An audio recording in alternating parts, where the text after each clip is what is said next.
All right, so sorry if you tried to connect with my earlier live stream. I'm having some bandwidth issues. I think it may have time to do with um, time of day. So I'm going to resolve that right now by just doing this repeat summary.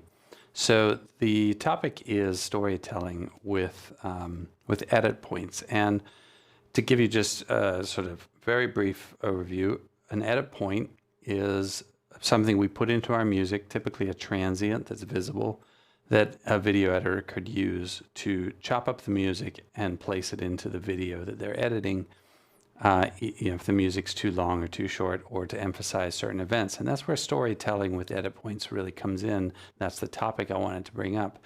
So there's a few aspects to this that I'm going to talk about. One is tempo, which is hugely significant because you can actually convey, as I'll show, you can convey action through a slower tempo or a faster tempo, but that'll also dictate edit points. And the edit points are going to be relevant for different kinds of storytelling purposes. So I'm going to talk about that and kind of demo some music.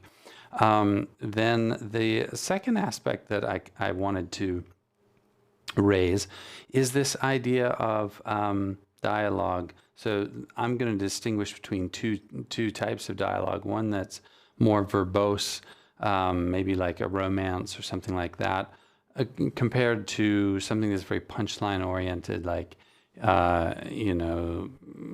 Jason Statham kind of action, or John Wick or something like that. I don't know. John Wick's not so punchline oriented, not much of a talker, that guy.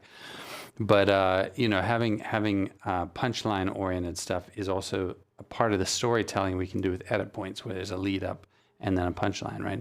The third thing I wanted to talk about was just some of my observations about using envelopes specifically to convey emotions. So let's go back to the first, and I'm going to actually switch over to this example here. So I've got some music.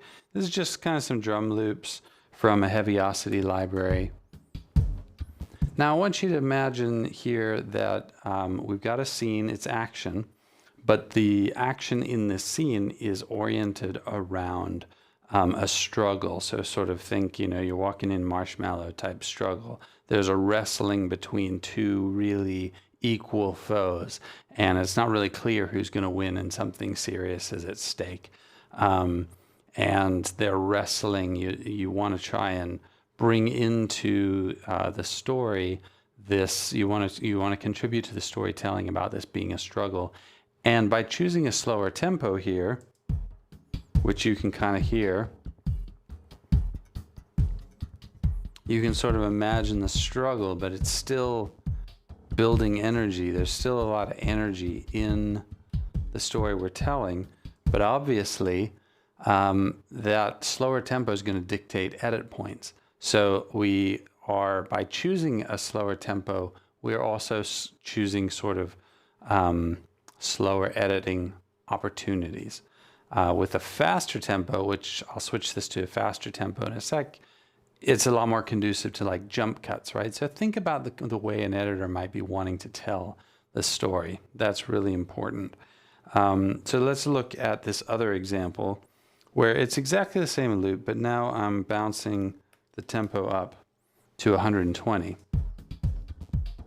And you got much more of a galloping kind of sound, right?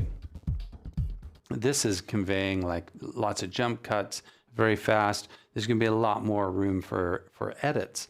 The edit points are more frequent because the main beat, the pulse of the music, is much more frequent because the tempo is faster. So thinking about how you can storytell, help the editor tell the story and support the story with your edit points, really, in my view, starts with questions about tempo.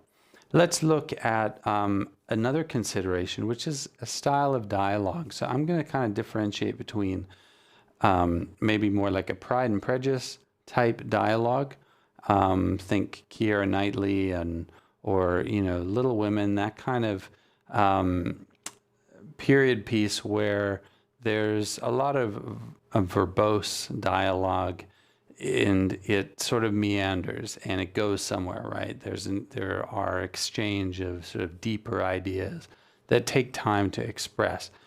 And so a tempo certainly comes into it, but also thinking about how your edit points are maybe more soft. In other words, not using some big crescendo, some big riser that comes to a sudden halt, but maybe strings that just end abruptly. That would be the kind of edit point that I would implement in one of those more verbose dialogue type settings. It doesn't have to be romance. It could be science fiction, but where there's a lot of dialogue, having moments of suspense indicated by just the strings come to an end, or a marimba or whatever instruments.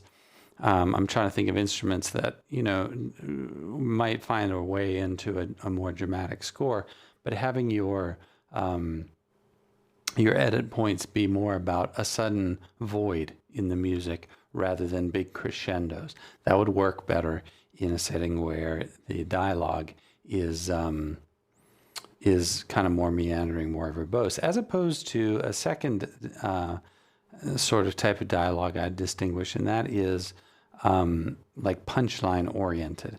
And in punchline oriented dialogue, you do benefit in the storytelling from these giant crescendos where you kind of build up a whole lot of anticipation in the viewer, and then you drop it out completely, and there's nothing but close up of the character. They deliver their punchline. It's funny, it's threatening, whatever.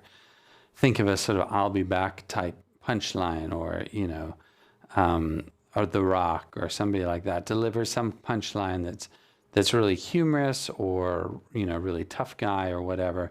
But telling a story with your edit point being that giant crescendo, the dropout being more dramatic, more providing more sonic contrast from loud to quiet, then frames up the punchline a lot better. So think about verbose language and dialogue versus punchline oriented dialogue. The third and final thing I wanted to talk about in today's stream was this idea of using envelopes, which I've observed are very effective tools for conveying nuance within the broader context here. So let's say you've got the sort of Keira Knightley strings stop suddenly, softer edit point. And you want to add nuance to that, like you want to bring it up close, or you want to move it far away. You're looking at proximity from the viewer. So I've found attack and decay to be very useful elements within a standard ADSR envelope for supporting that. So in other words, let's say, obviously string instruments tend to have a slow decay, a slow attack. But giving them a slow decay, if you had any kind of percussion, mangling that to have a slower attack. If there are any drums or there are transient hits, anything with a sharp attack, softening the attack will take it out of focus, kind of make it blurry, so to speak, in terms of hearing, and it moves it more distant from the viewer.